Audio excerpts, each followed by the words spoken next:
Well, hi, everybody. I hope you can hear me. I can't hear myself at the moment. Uh, yes, Dead Air is back between sets of the Nugs.net live streams of Dead and Company this year. It's a little weird this evening because Gary Lambert and I are doing double duty. We're also broadcasting the program on Sirius XM. So it's just me introducing the thing this evening, but we will be back doing between sets interviews for the whole Dead and Company tour, which, by the way, you can subscribe to here on Nugs. There's whole evening, whole season of touring. You can, I don't know exactly what the packages are, but there's audio streaming and there's video, couch touring, and a lot of stuff available. You can go to livedead.co for that. I want to quickly run down the set list and then toss to a pre-recorded interview. We're live from, well, I'm in Oakland, California, but we're doing this live from Barton Hall in Ithaca, New York, and we're going to talk with a pre-recorded interview with Peter Connors, who literally wrote a book about Barton Hall 77 and some other wonderful books as well. I count 4 songs from the 5/8/77 set list that have been played so far this evening, but they made it clear from the second song that they were not going to be redoing the set list, which is fine with me. I like what they do in real time now. Minglewood, Althea, Estimated Prophet, Eyes of the World, Jackstraw, Bertha, Cassidy, and Deal. And once again, they hit the ground running, delivered nothing but solid, amazing performances. I was particularly thrilled with Jeff Chimenti's piano solo and O'Teal Burbridge's bass solo on Eyes of the World. And everybody played together magnificently on Cassidy as well.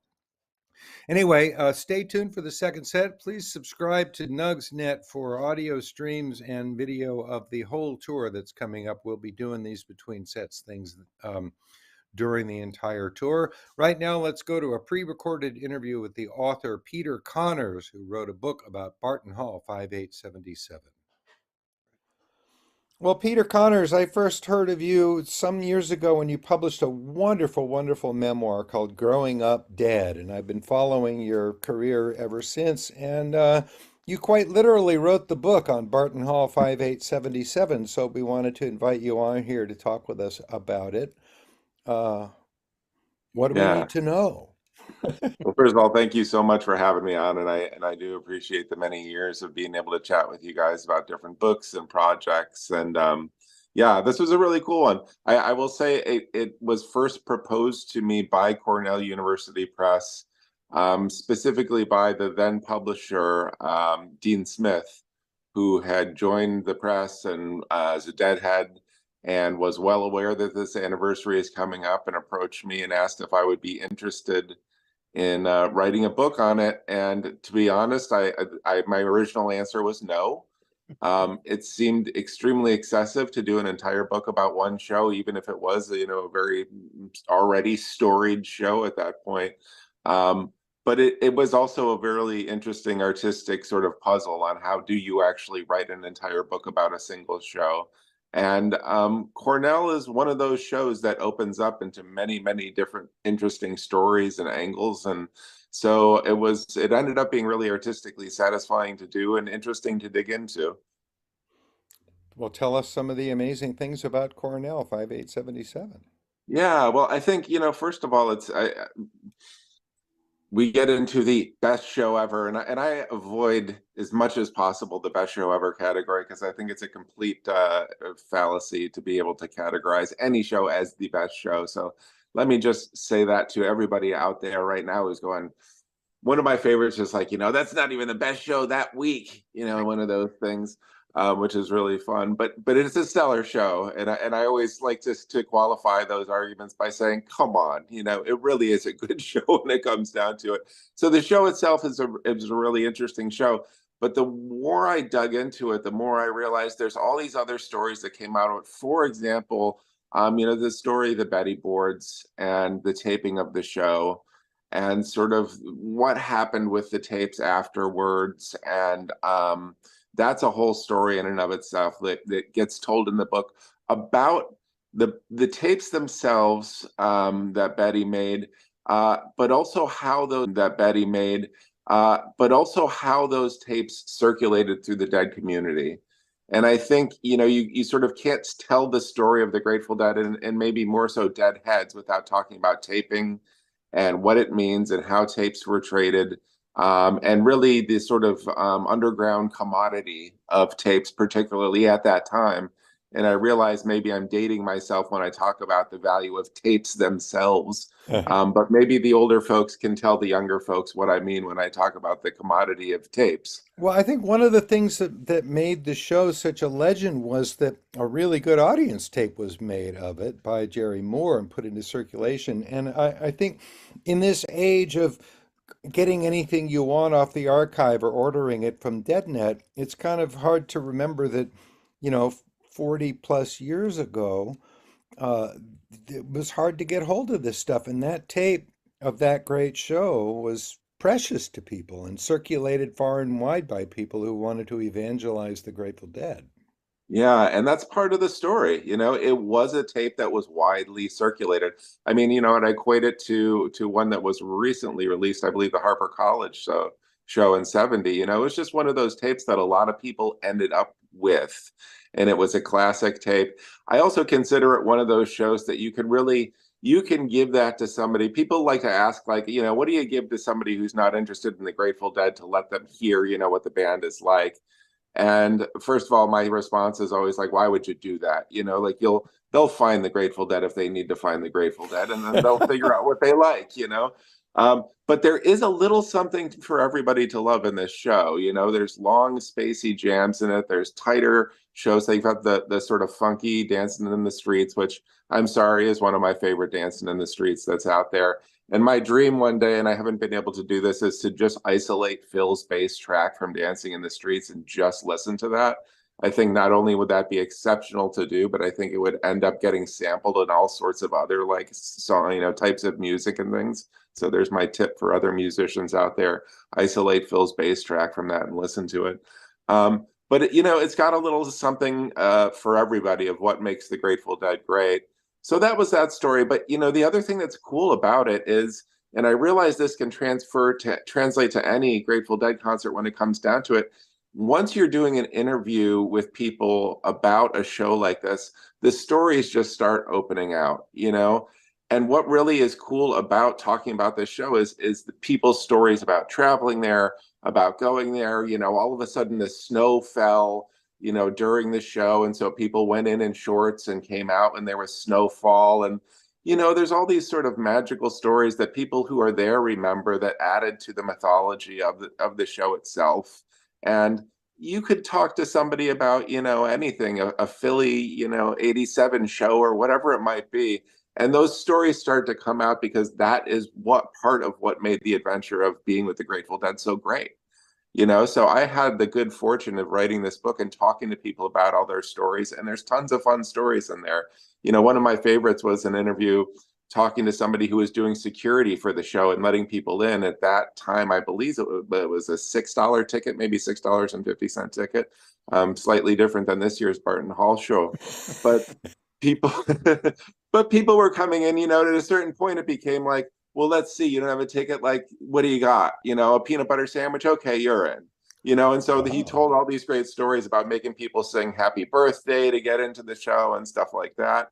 And then there's a whole other part of the show that has to do with Cornell itself and the Cornell Concert Committee and how they put the show together. And basically just, and this happened over and over with the Dead, who pioneered in many ways this whole concept of college concert tours. There wasn't a great system in place, so it was college students bringing in a band, and John Scher did get it involved, the promoter, but it was really a bunch of college students trying to figure out how to throw a rock and roll concert after there had been something bad go down on campus with one particular concert where things had gone awry. So they were really trying to figure out, how do we get rock and roll concerts back on campus as well? And speaking to those people who were the organizers at that time was really interesting and fun too. So, Cornell's, I mean, it's a great show. It's a great show to talk about. But I do think in some ways you could do this with just about any Grateful Dead show and dig into it and find those stories. It was also interesting to me to look at what the Dead were doing in 77 as opposed to sort of what was the cultural currency of that time. Yeah, it's 19, interesting that you yeah, bring that up that way because David Brown's book, So Many Roads, was structured that way. He picked a series of moments, in Grateful Dead history and told the stories that surround them. So yours is like a writ large version of that sort of thing on this one date. correct. Yeah. And, the story of what was going on with punk rock at that time or the Sex Pistols or whoever, whoever you can dig into and sort of say, or what was in top 40 at that time. I mean, the Dead have always been outside of time. In 1977, they were greatly outside of time in many ways, and but again, how amazing, and the sounds of that time also, particularly maybe with Dancing in the Streets, did make their way into that music. And so the story of where the band was in 77 and what had gone on, and we're sort of talking about the post hiatus time, the post Sound of Wall time, things maybe being a little more stripped down touring wise. And including a fabulous interview I did with Betty and talking about her role in the crew, the role of women in particular in the Grateful Dead organization. Again, a whole other fascinating sidebar, that was really cool to dig into. Yeah, you can really address any aspect of the Grateful Dead and find a whole other world of sociology and anthropology and musical science and electronic science, all of that, there's a lot more beneath the surface. Peter, I wanted to ask you one thing. You are considerably younger than David or I, as most humans are at this point. And so Cornell actually happened before you got on the bus, as we say. So Yeah. what was your perspective when you were a baby Deadhead on the whole taping scene? And had Cornell already entered the pantheon of shows, or was it a little after that? Yeah, I mean, I had a Cornell tape, you know what I mean? So yeah, I went to my first show in '87. It was Kingswood Music Theater. So I was, let's call it 7 when the Barton Hall show aired. But it's so funny. I'll listen to a 1990 show now, and it's like, oh, it's like one of the newer shows. You know what I mean? So again, Deadhead time and space doesn't mean a whole lot when we come down to the music. But yeah, I definitely had the tape.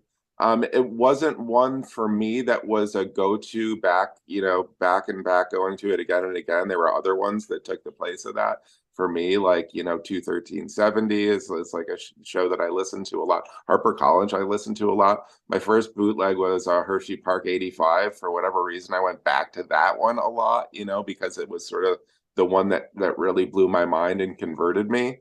There's a Tom Thumb's Blues on there that's still to this day one of the strangest things I've ever heard, and I can't stop listening to it. So, it was part of what got me going.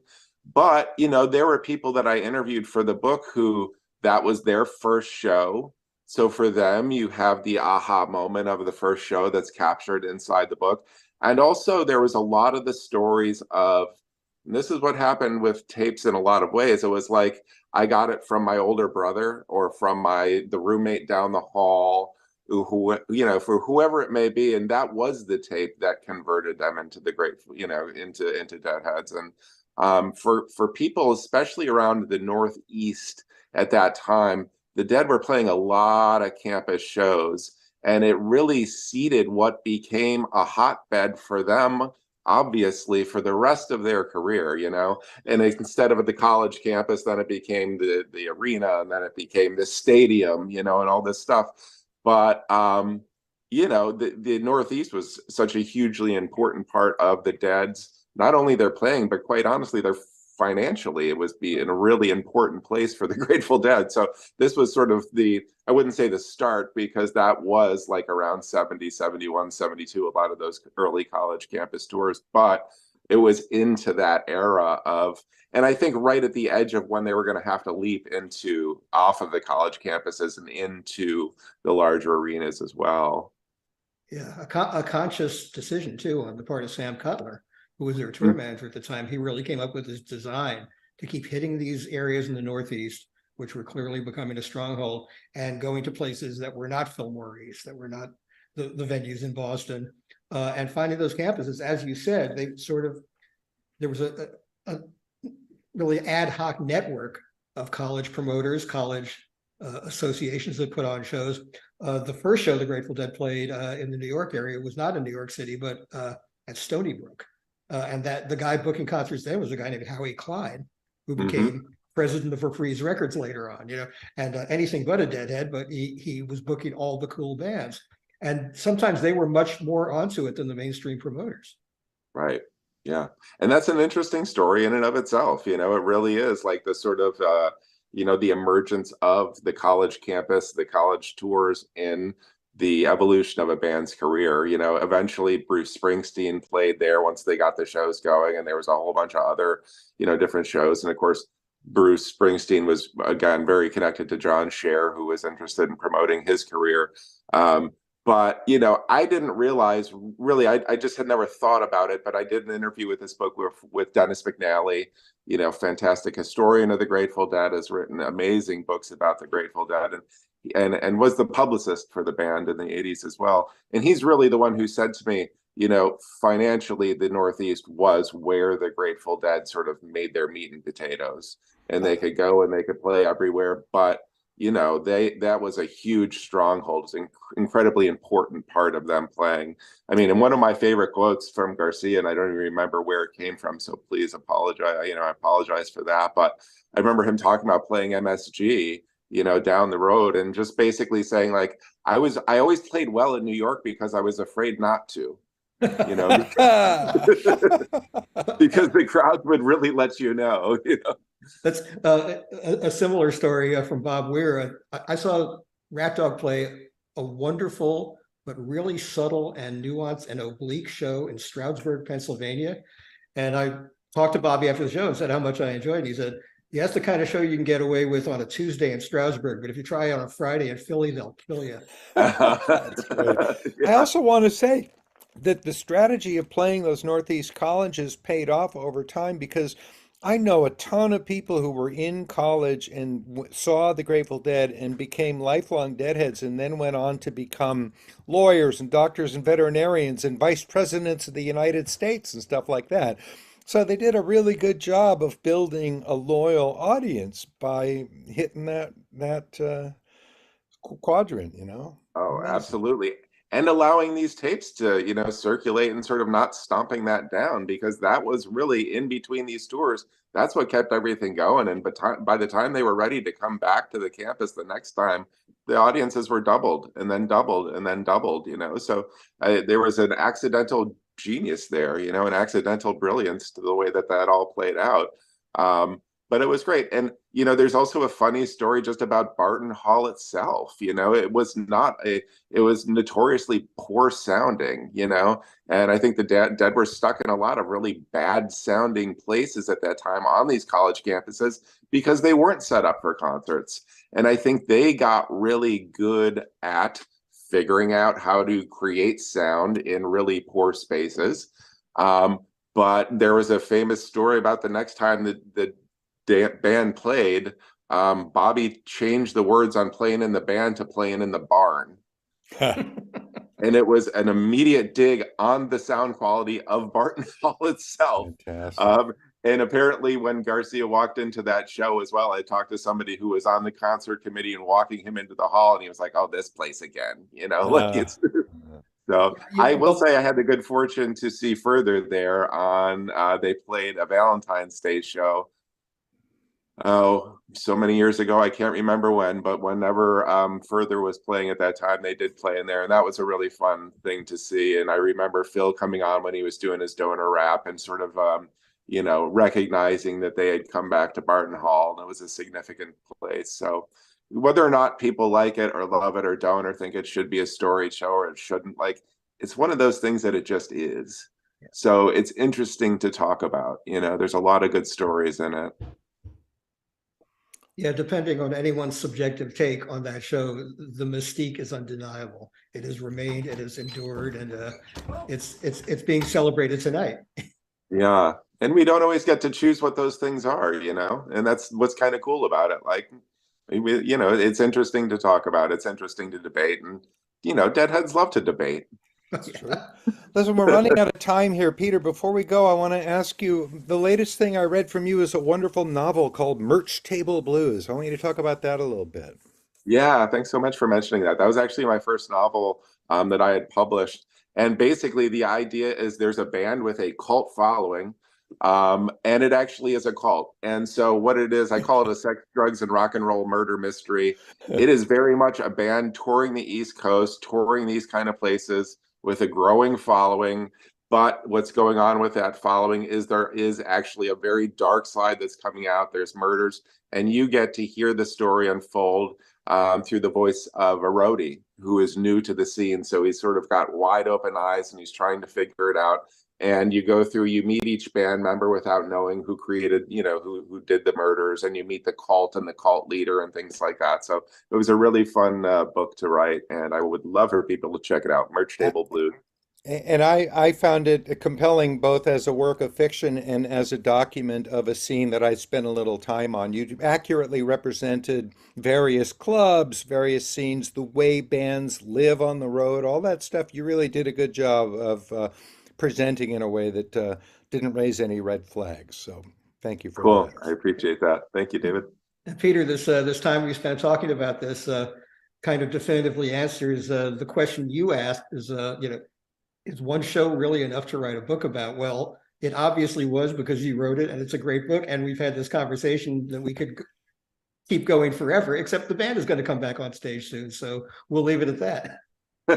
Thank you so much, guys. It's always a pleasure to speak to you. I really appreciate it. Wonderful having you. Thank you, Peter. Peter Connors, everybody. Back to the show.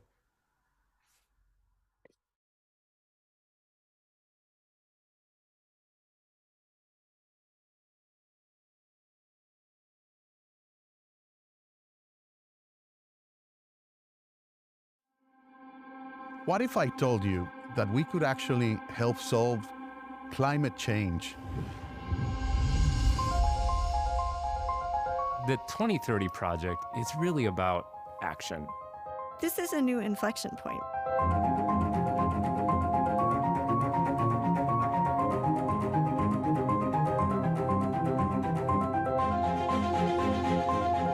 Cornell's willing to take on challenges that matter.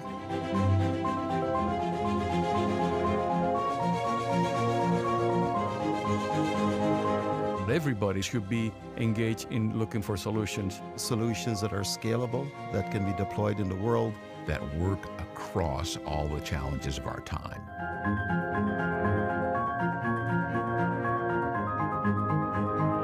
I think 2030 will allow for a lot of the necessary discussions and questioning research protocols when it comes to sustainability.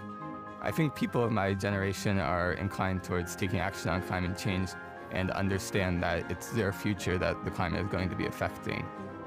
We very much position ourselves at the nexus of discovery and impact.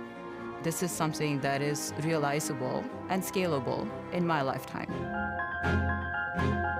We always have to lead with informed optimism. And also making sure that all the science that's buried in scientific journals actually gets in the hands of the people that need it.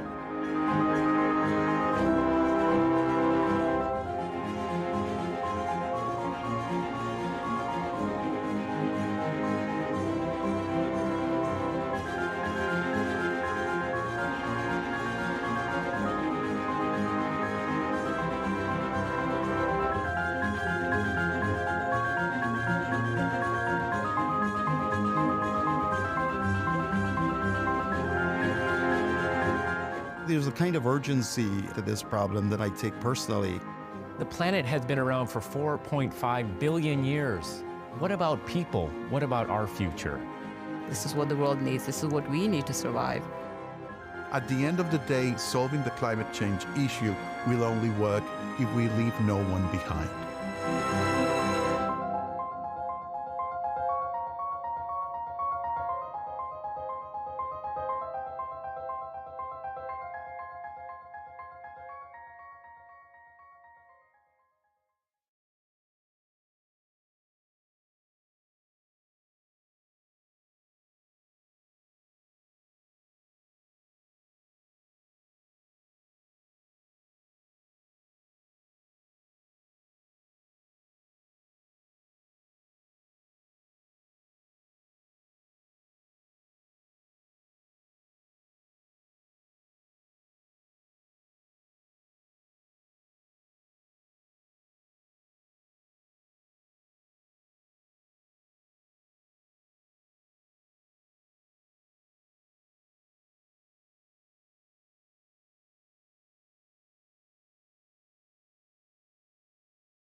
Discover an artist. We stream the songs and learn all the lyrics. We buy the ticket and finally head to the show.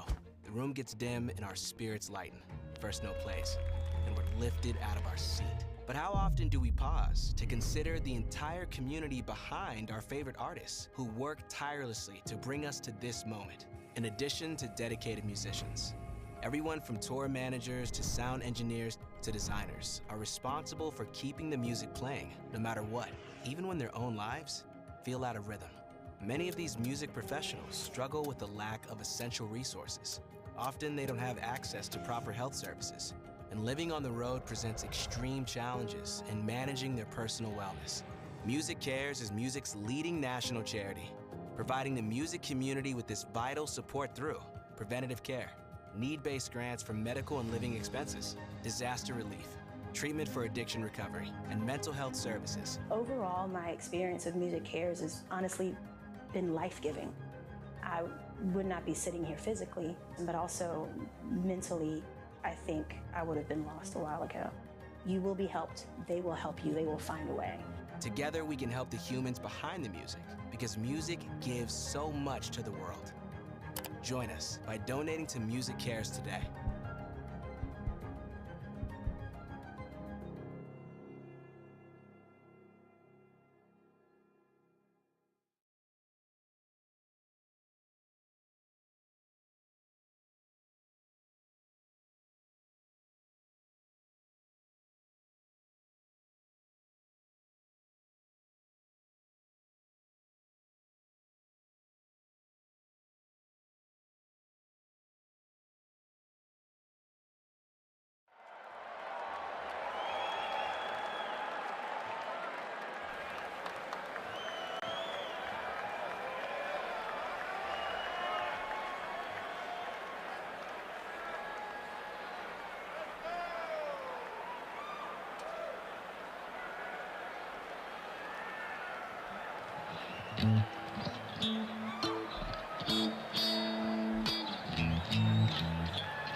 head peeking through a lace, bending like a canine, Cheshire like a diamond eye jack.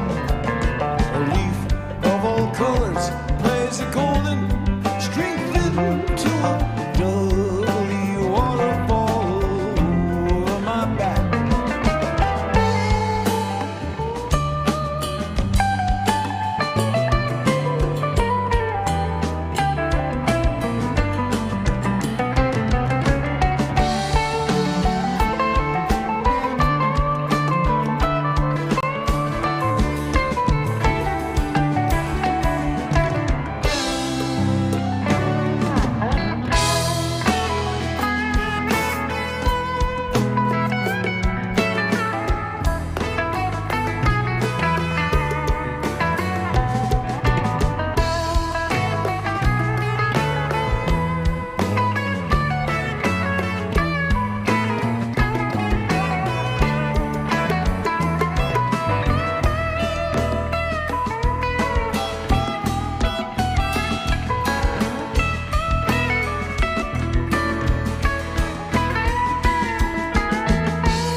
Lay down last night.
know you right are gonna miss me when I'm gone, gone, gone.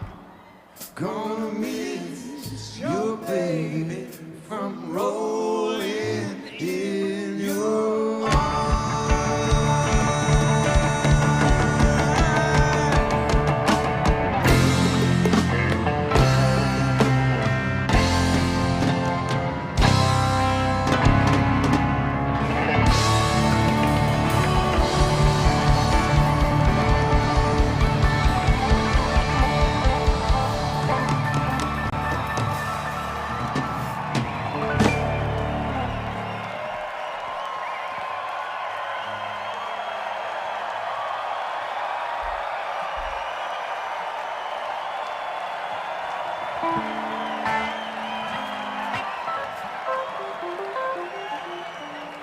Thank